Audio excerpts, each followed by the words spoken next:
Los 5 puntos más reveladores del arte del neoclásico.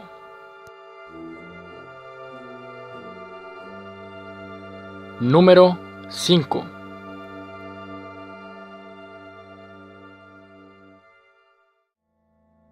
El neoclasicismo fue un movimiento estético y artístico de los primeros movimientos revolucionarios que sacudieron a toda Europa a partir de mediados del siglo XVIII y hasta el siguiente siglo.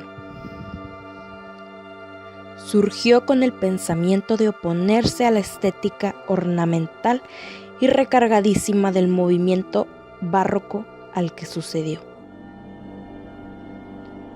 Fue el final de los movimientos y representaciones artísticas de manera universales.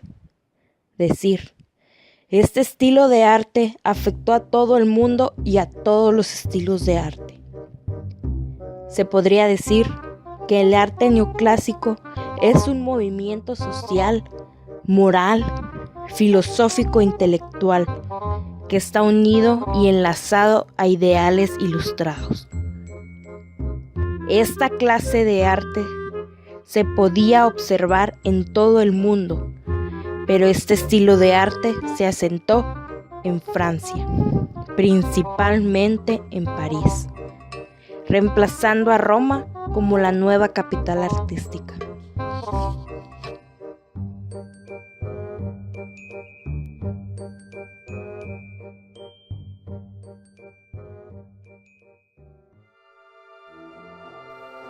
Número 4.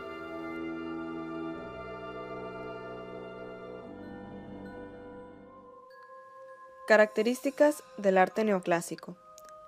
Los modelos en este estilo de arte son claramente grecorromanos. Hay frontones, columnas, cúpulas, y se prefiere el estilo dórico griego para realzar la severidad, solidez y la horizontalidad. Se utiliza el estatismo, que es utilizar un ritmo muy pasado frente al movimiento de las curvas y contracurvas. Es un arte comprometido con la problemática de su tiempo. Los arquitectos buscan lo funcional contando con el desarrollo social. Los escultores se definen con el retrato, porque es un modo de analizar y aclarar la relación entre naturalidad y la sociabilidad de la persona, entre el sentimiento y el deber. El artista usa una nueva técnica de proyectar. La realización es la traducción del proyecto mediante instrumentos operativos.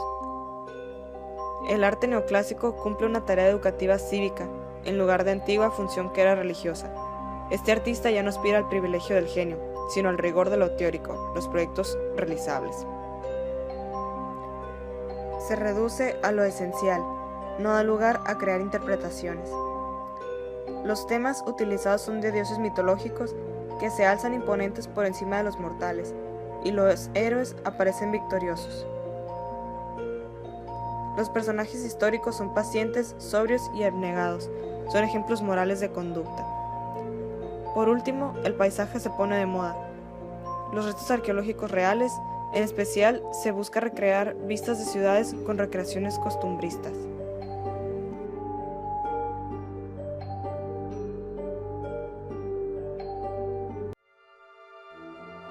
Número 3.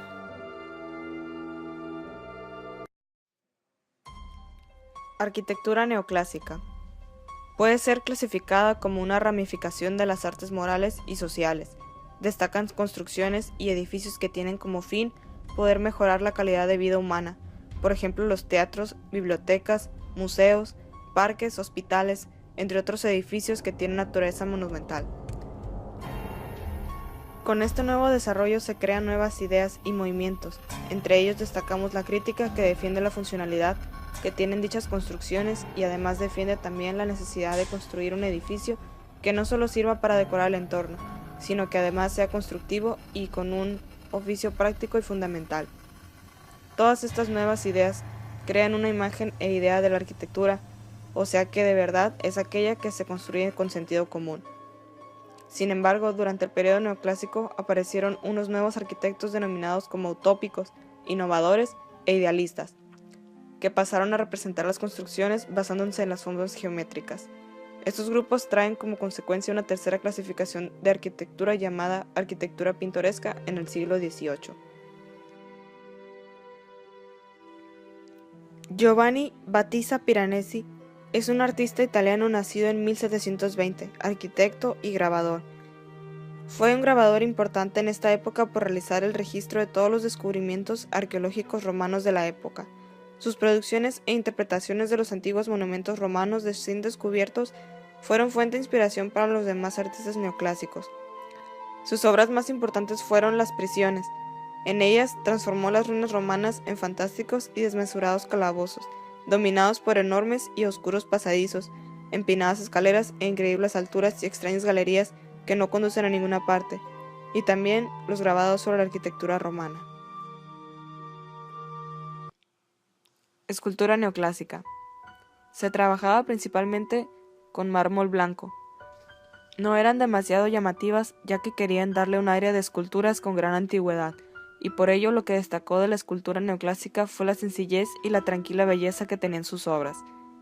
Los temas más destacados de la escultura en estos siglos fueron el desnudo y el retrato, que tomó un importante lugar en la escultura neoclásica. Número 2. La música de este periodo se considera a veces ya como una extensión del barroco o como una forma de protorromanticismo. Además, comprende el periodo intermedio llamado rococó o estilo galante. Se debe considerar como un periodo de transición caracterizado por rápidos cambios y desarrollos musicales. Los compositores que mejor ejemplifican lo que se quiere decir como clasicismo son los pertenecen a la Wiener Classic, como Joseph Haydn, Mozart y Beethoven.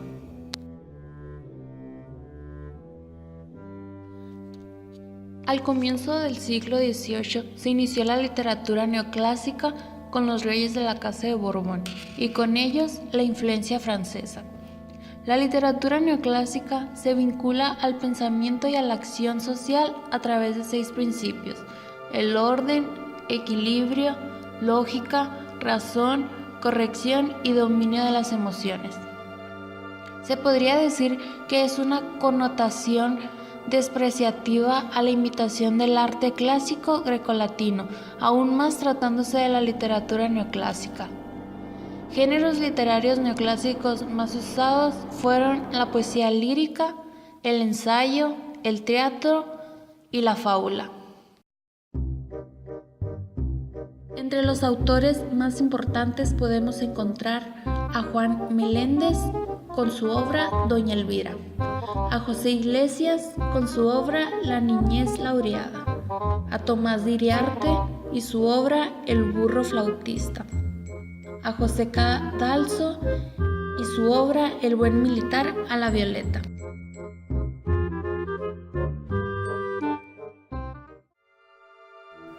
Número 1.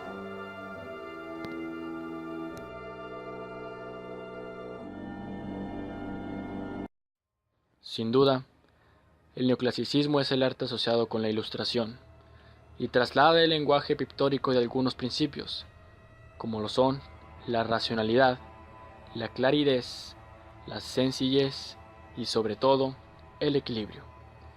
La propia palabra que define este estilo nos habla de su fuente de inspiración, que sería el mundo clásico, de la antigüedad griega y la romana. Lo cierto es que el estilo neoclásico tuvo mayor repercusión en la arquitectura y en la escultura, porque se contaba, ojo, con más ejemplos conocidos de la época griega y romana que podían imitar. En pintura, las cosas no eran tan fáciles, porque se disponía de muchos ejemplos de pintura en la época clásica. Dentro de las características de la pintura en el neoclasicismo se pueden notar las siguientes. La luz contrastaba de forma más violenta. El color predominaba sobre el dibujo, se apreciaba mucha más exaltación del colorido. La profundidad en los dibujos era demasiado excesiva. La composición de la pintura se vuelve desequilibrada y gran dimensionalidad en las escenas con movimiento. Dentro de los pintores más destacados de esta época se encuentran Anton Raphael Mengs, quien fue un pintor checo del año 1728 a 1779. Sus obras más importantes son El Parnaso, La adoración de los pastores, Clemente VIII y Carlos IV de España. Otro pintor famoso de esta época es Jean-Auguste Dominique, quien fue un pintor francés del cual no se tiene registro de su fecha de nacimiento ni su fecha de muerte. Pero dentro de sus obras más importantes está Napoleón en el trono imperial, La gran odalisca, Madame Montpensier, La condesa de Haussonville y La fuente.